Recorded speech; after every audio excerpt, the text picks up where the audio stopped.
Hello, this is Meet the Writers. I'm Georgina Godwin. My guest today is a Slovenian philosopher and writer whose vast catalogue of work has earned him celebrity status across the globe. A radical leftist, his work encompasses everything from psychoanalysis and political theory to art and film criticism. Hegel in A Wired Brain, an evaluation of the German philosopher's relevance in the 21st century, tying in with the 250th anniversary of his birth, is his latest book. Slavoi Zizek, welcome to Meet the Writers. I'm glad that I'm here. Thanks very much. Now, listen, you've been called the Elvis of cultural theory, the most dangerous philosopher in the West.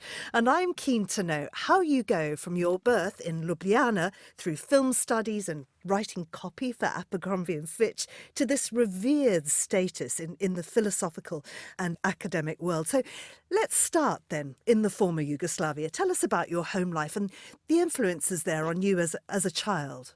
It's an incredible story. No, I will not praise myself, but how my sad experiences in old Yugoslavia were really a blessing in disguise. I wanted to teach at a university. Being attacked as a non-Marxist after I finished my studies, I wasn't able to get a job. But after 2-3 years of unemployment, they put me into a research institute, which was basically a post which gave me all the freedom. It was a sinecure to travel around and so on.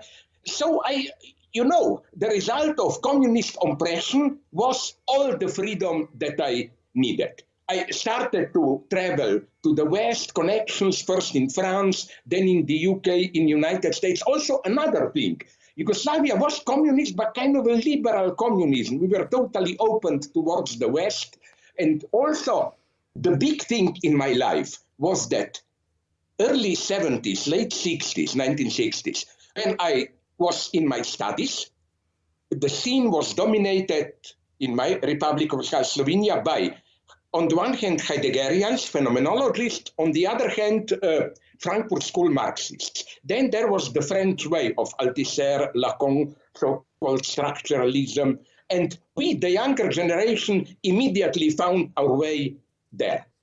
And also, since Yugoslavia was open towards the West, we didn't have any illusions in the sense of, oh my God, democracy will mean everything will change and so on and so on. No, we had no illusions about socialism, but also no illusions about Western democracy.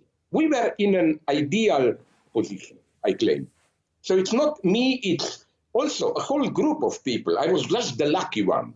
But now others are following me, getting international recognition. It was an incredible luck. You know, when friends ask me, what would you be if you were to get your post after finishing your studies? My answer is clear. I would have been an unknown professor in this shithole of a country called Slovenia. You know, it's literally, it's not a joke. Thanks to communist oppression, I had to orient myself towards other countries.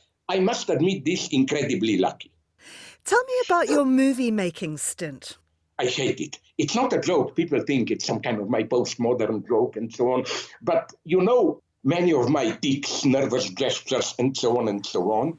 I cannot watch myself, it's not a joke, for more than half a minute on Pervert's Guide to Cinema, all those documentary movies that I've made and so on. No, I am intolerable to me. I hate all my gestures and so on and so on. I especially suffer this now because I'm sniffing all the time. So people consider me automatically COVID positive and so on. You know, you look at me, you have everything that you need to know. So what I'm saying, I love this idea because you may have noticed I'm dealing with authors, Hegel, Lacan, phenomenologists, intelligent analytical philosophy, and so on, who are considered difficult. But I hate bluffing, which is why I am almost obsessed by finding examples in popular culture, in movies, to illustrate, to exemplify even the most difficult political or even philosophical notions. And then I was lucky to discover that Hegel's work is itself full of innuendos, jokes, etc. For example, I quote it often, when Hegel tries to explain what he calls infinite judgment, where the highest coincides with the lowest in the same phenomenon. You know what's his example? Penis. He says it's at the same time the organ of the highest of biological procedure, insemination, and the organ of the lowest, urination. I have dozens examples like this. I'm quite naive. I don't want to make a compromise with difficult theory, but I believe not in this patronizing attitude like, oh, we have to make it simple for the people. No, I'm using jokes to make it clear to myself. I'm an old kind Enlightenment guy. Whatever you can say, you must be able to say it clearly. Before we go into your most recent book, I wonder if we could just touch a little bit on politics. Would you still call yourself a communist? Especially now that we are in the coronavirus epidemics. I was a kind of a dissident. I never was for the old-style communism. Although, do you know how, and I'm not thinking about China here so much, how those countries which are doing relatively the best are precisely those with some kind of communist or at least social democratic background. Scandinavian countries, or you know which country is the true miracle? Not China, but Vietnam. A country of 99 million people which borders on China, not one death even. Just a couple of dozen of examples and so on. So communism, of course, not the old communism. But what I'm saying is that, and especially now when new cases are exploding and so on, we will need to do what? We will need to set the priorities straight. This means we will have to reorient, restructure our lives, and even conservative politicians are doing it, my God, so that certain things which till now were considered even extreme left will be done. For example, now we have to get ready for the second wave. It's clear that you cannot do it through pure market measures. We will have to do things which clearly violate market logic, which are not oriented towards profit. It's a question of survival of all of us, even if you are relatively safe in New Zealand. We need to prepare for the second wave. We need some kind of, not only universal in a country, but global health care. Again, this we will need to do it in a way which cannot be covered or financed through profitable investments. There will be problem of food. There will be problem of unemployment. People even expect now, even in the United States, not just in poor countries, public unrests, disorders, and so on and so on. Not to mention one aspect about which we don't hear a lot, mental breakdowns. I spoke with some psychiatrists who told me this is one of the things media don't want to talk too much. Millions are already affected. You have suicides, violence in the family, and so on and so on. So by communism, I simply mean reorganization of our lives so that global capitalist economy, the way we have it now, will be as much as possible restructured in some kind of a not centralized plan, but socially organized way. Look, we cannot say, let's leave to the market to do it. It's like war, although it's a bad metaphor for the virus. We need so many respirators, masks, vaccines, and so on and so on. You don't ask about profit. This has to be done. Or with what's going on now in agriculture, with all the plagues, invasions of locusts, and so on, hunger may well be a problem. They already count with it in Africa, in Latin America.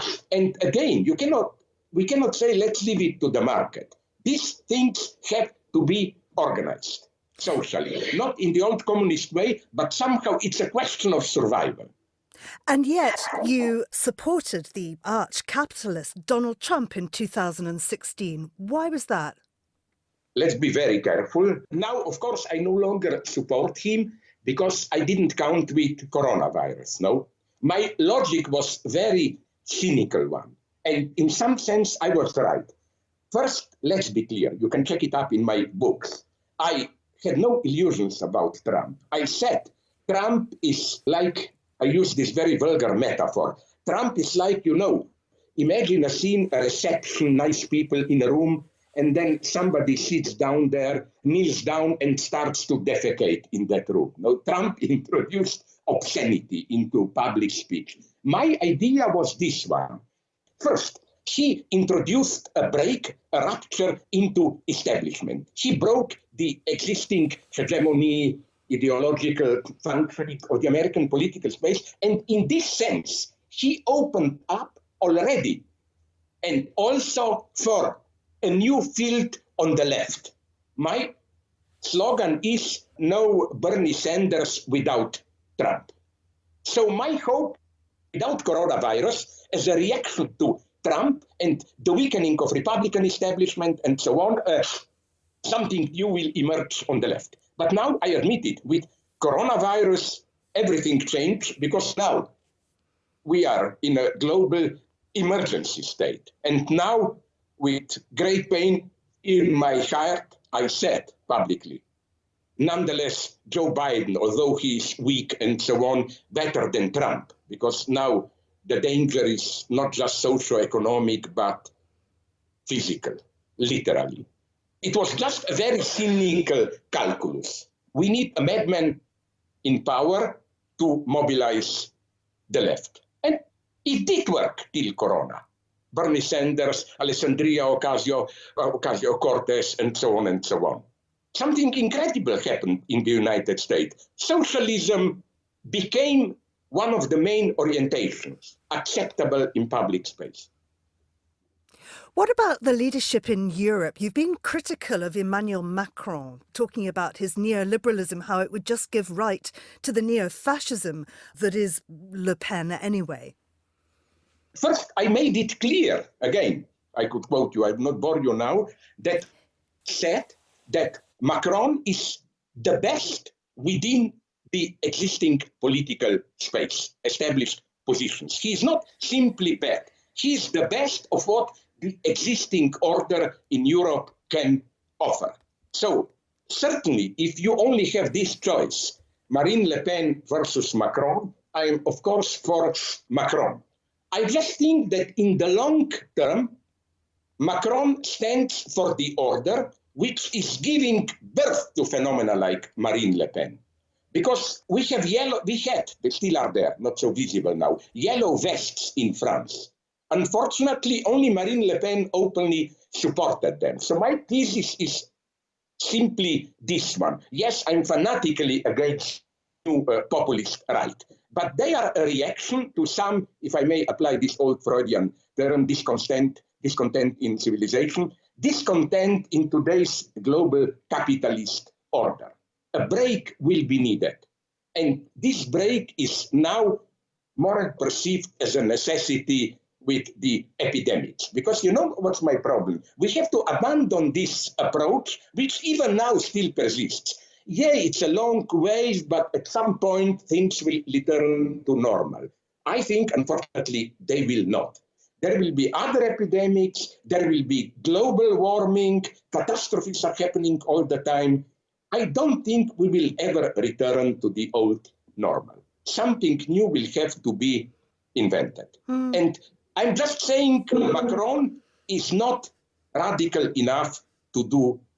I'm not preaching for what is today a little bit more radical new left. For example, in France, we have all those radical leftists and so on. I'm not for them. I don't think the left has now an alternative. I hope that as a reaction to the epidemics, the left will develop something, but it's becoming, look, where do I see traces of communism now? My God, you know that in your own country even Boris Johnson had to temporarily nationalize railways in the United Kingdom and so on. People are becoming aware that society has to intervene directly into economy. And I don't care who does this. A conservative, an ex-leftist, things will have to be done. And for me, unfortunately, he is a nice man. I don't mean it hypocritically. My friend Janusz Varoufakis told me that when he, Varoufakis, as a finance minister, was negotiating with European Union, that Macron was there, the nicest guy, very open to Greek proposals and so on. I'm just saying this is not enough. We cannot cling to this option. Let's just suffer through a misfortune and then things will return to normal. You know what's normal? Did you see what happened? That's for me true catastrophe in Russia, north of Russia, Norilsk oil spilling. That's global heating because permafrost is melting. You know what happens now with locust invasion from Eastern Africa to Western India and so on? Do you know that swine flu, for which they had to kill a couple of hundred of millions pigs in China, is now stronger than ever? Just it's not in the focus. And I'm not a pessimist. I just think we have to finally take the crisis seriously. It's not just, harsh times, okay, let's persist and somehow it will pass. It will not. To quote your favourite philosopher, Hegel, we learn from history that we do not learn from history. Exactly. And here Hegel enters. Your latest book is Hegel in a Wired Brain. Tell us why Hegel is relevant today. I am not claiming, as I said in the very beginning of the book, I'm not a madman who is claiming Hegel somehow preview it and allows us to move further. No, Hegel didn't have any idea about this. But what Hegel was very attentive to was what?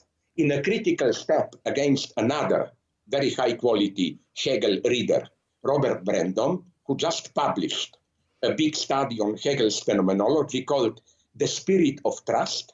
I think that for me, the basic stance of Hegel is, on the contrary, the spirit of distrust. Like something happened, a noble thing, progress of civilization. And Hegel's axiom is you can be sure that somehow things will go wrong. I think that for Hegel, 20th century would have been an ideal playground for his analysis. Look, we had till World War I, from somewhere around mid-19th century till the Great War, we had, at least in Europe, not speaking about colonial wars, the longest Victorian era in the UK, era of gradual progress. Everything was done then, from moving towards women's voting, healthcare, retirement plans, and so on. Who could have imagined that a global war will explode? Hegel would have seen that. This would be the Hegelian approach. Or, I will take a critical step as myself as a leftist. You had a very noble social democratic, then communist movement in Russia. Who would have predicted that this will end in the Stalinist terror? This is what fascinated Hegel. His exemplary analysis of this is, of course, his analysis of the French Revolution. How the affirmation of universal freedom ended out in universal terror, where everybody's head could be cut off. And I think that, aren't we experiencing something similar today? We all remember the last golden era of humanity was, I think, 1990s. After the fall of communism, we thought, we know the Fukuyama thesis, but he's a wrong Hegelian, that now we reach the end of history. Hegel always says, when a certain tendency wins, let's say global capitalist, liberal democratic tendency, it necessarily splits into opposites. That's the most dangerous moment. This precisely is happening now. And even with coronavirus, I think Hegel wouldn't have been surprised by it. You know why? Because Hegel doesn't reduce nature to material base for the development of spirit. Like basically for idealists, nature is there just to serve as a playground for our humanity's development of productive forces, spiritual development, and so on. Hegel knows that, as he puts it, nature is idea in its externality. It means nature is contingent, not in the sense that it totally indifferent towards our goals and so on. For example, if an asteroid were to hit Earth, it wouldn't have been contingent in the sense of not obeying natural laws. No, it would be a natural event following natural necessity. But from the standpoint of human history, it would have been pure contingency. Nothing to do with our spiritual plans, but we are bumped off. Hegel would have been open to all of this. Another thing that I think should be emphasized here, virus is attacking us now, the lowest that you can imagine. Virus is for some people not even a living being, just a chemical reproductive mechanism. But then Hegel would have used this as another example of what he calls infinite judgment. But you know that according to new cognitive theorists like Richard Dawkins and so on, Daniel Dennett, human mind is in a way a virus parasitizing on our biological organism, on our brains. So we have now its lowest attacking us and virus at its highest, in the sense that we are animals occupied by mind, by memes, however you call them, and so on and so on. But why? Okay, let me finally answer your question. Hegel in a wired brain. Obviously, this book was finished before Corona. It addresses another problem, topic, which is, I think, what Hegel would have been intrigued. The idea of, whatever you call it, wired brain, neural link, the idea that there can be a direct communication between our brain processes, thoughts, and digital machinery. And then in a second step, your brain processes, if machine can read them, the machine can be connected to other brains so that we will be able to literally share our thoughts. Hegel would have been intrigued by this. What does this mean for our subjectivity? Allow me to be vulgar, but in a Hegelian sense. Let's say I'm flirting with a lady or a man. Do you know that all what gives eroticism its strength, this play of innuendos and so on, disappears if our brains are directly connected? Again, allow me to be vulgar. I look at you, not you, but my potential partner, and just our minds are correlated, and it's simply, I want to do it with you. I get a reply, sorry, I don't want. It's over. What about all process of seduction with all its innuendos? You mean the opposite will disappear? It's a big question. Will our subjectivity survive? So, in a Hegelian way, I try to address this crucial question. If, I don't know if scientifically this is feasible or not, but if this project of Neuralink Elon Musk is doing or whatever, will, at least to a certain extent, be realized. It can already be. You know that in China, I don't want to evoke China too much, we project our traumas on it, but it's interesting. In many classes, I was told by my Chinese friends, elementary school, the pupils have to wear a kind of a metal ring on their head, which records the intensity of their attention, so that the teacher doesn't have to control them. It simply shows on his PC if some pupil is not following what the teacher is saying, and so on and so on. So what does this mean? Is there a dimension in our thinking which will escape this space of wired brain? And here, I've used it already 10 times at least, but it works here perfectly, a joke from Ernst Lubitsch's film Ninotchka to isolate what I think computer reading our mind will not be able to catch. I spoke with some programmers and they tend to agree with me. The joke is very short one, don't be afraid. Somebody comes to a restaurant and says, "Can I get a coffee with cream, please?" The waiter answers, "Sorry, sir, we don't have cream. We only have milk. So since we don't have cream, I cannot give you a coffee without cream. I can only give you coffee without," meaningfully, you know. This is the best example of Hegel's logic of how negation is part of the reality, at least symbolic reality of an object. We can have plain coffee, coffee without milk, coffee without cream. Physically, they are the same. But in their symbolic status, they are not the same. And I think a computer reading our mind will not be able to grasp, to isolate this dimension, to distinguish, in this case, very simple one, between plain coffee and coffee without something, without milk, without cream, or whatever. This virtual negative aspect will, I think, maybe I'm wrong, elude it.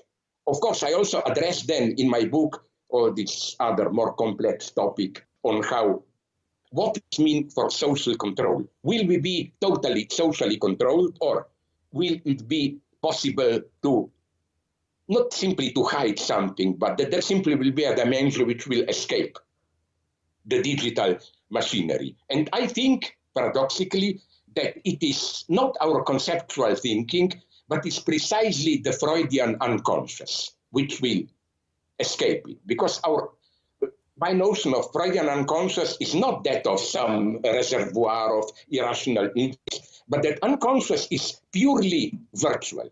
It's like when you get coffee without milk, unconscious is this, without milk. It doesn't have to exist, it's a virtual presence. What will mean for being human and so on if our brains, not just brains biologically, but our thought processes become direct, readable to some extent for digital machines? Your book, Hegel in a Wired Brain, which is written to tie in with the 250th anniversary of his birth, as you say, was written before coronavirus. But just in some closing thoughts, perhaps you could tell us what the Hegelian take on the pandemic is. Paradoxically, I think that if we, first, I'm here a Hegelian. By this, I mean, we should not, I'm paraphrasing here Adorno, another big Hegelian, we should not ask the question, does Hegel still say something to us? How does Hegel appear from today's world? Maybe you should ask the opposite question. How does today's world epidemic, how does it appear through the eyes of Hegel? I think that precisely because he is totally strange to pandemics, he would have this wonderful surprise. How is this possible? And I think what a proper Hegelian approach would compel us to abandon is this usual productivist homocentrism, which even today's materialist and Marxist mostly accept. As if, as I already said, nature is back there at the background of our activities. It is basically there to serve us, to be exploited by our production, to be aesthetically exploited, whatever. Hegel would have made us aware, paradoxically, Hegel as an absolute idealist, that now, no, we are part of nature, nature is out there, we cannot count on dominating nature. At some point, we are part of nature, and again, the spirit of distrust, Hegelian, that the more we appear to dominate nature, the more dangerous things become, the more we expose ourselves to it. And Hegel's example would have been precisely this virus, because it's not just biology virus. Just imagine the same virus happening in early Maoism, or mid-Maoism, 1950s. Because of bad communications, isolation there, probably it would have been just a small epidemic in Wuhan or where. Virus is not just virus. We all know that this virus was there already for, I don't know, decades or even thousands of years. It presupposes global capitalism. It presupposes new consumerist development of what we eat. It's true that it was mediated through eating bats, pangolins, I don't know what. So Hegel's point would be, don't just focus on biology. It's not just a virus. Virus was here all the time. Look, we use the Hegelian term, look at the totality of it. Look at what other things have had to be here. Again, global communication, global capitalism, and so on, so that we got the epidemics. And this is not a bad pessimist message, because it means, of course, virus is virus. We can just contain it. But our social organization, which enabled the virus to explode, there we can change things. Slavoi, thank you so much. So interesting. Hegel in a Wired Brain is published by Bloomsbury Academic. It's written by Slavoj Zizek. You've been listening to Meet the Writers, thanks to the production team of Nora Hole and Charlie Filmer Court. And you can download this show and previous episodes from our website or app from SoundCloud, Mixcloud or iTunes. I'm Georgina Godwin. Thank you for listening.